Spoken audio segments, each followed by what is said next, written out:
অনেক খোঁজাখুঁজির পরে কৃষক বাজারের অমিত দাদার ভাইরাল চায়ের দোকানটি খুঁজে পেলাম, তাই চলে আসলাম চা খেতে। এখানে এসে দেখলাম বিভিন্ন দামে বিভিন্ন ধরনের চা পাওয়া যায়। তো অনেকের মুখে শুনলাম এখানকার দুধ চা অনেক ভাইরাল, তাই আমি দুধ চায়ের অর্ডার দিয়েছি। অনেক সুন্দর করে দুধ চা তৈরি করতেছে, আশা করি অনেক সুন্দর হবে, অনেক ভালো হবে। আপনারা কে কে চিনেন এবং কে কে এসেছিলেন এবং কে কে খেয়েছেন অবশ্যই কমেন্টে জানিয়ে যাবেন। আপনাদের খুঁজে পাওয়ার সুবিধার্থে লোকেশনটি সুন্দর করে বলে দিচ্ছি।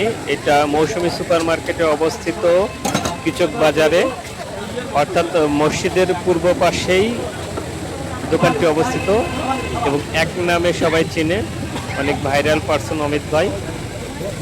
তো অনেক প্রত্যাশা নিয়ে আছি চাটি খাওয়ার জন্য, কিছুক্ষণের মধ্যে হাতে পেয়ে যাব। এই তো সর্বপ্রথম আমার চাটি দিয়েছে, ধন্যবাদ ভাইয়াকে।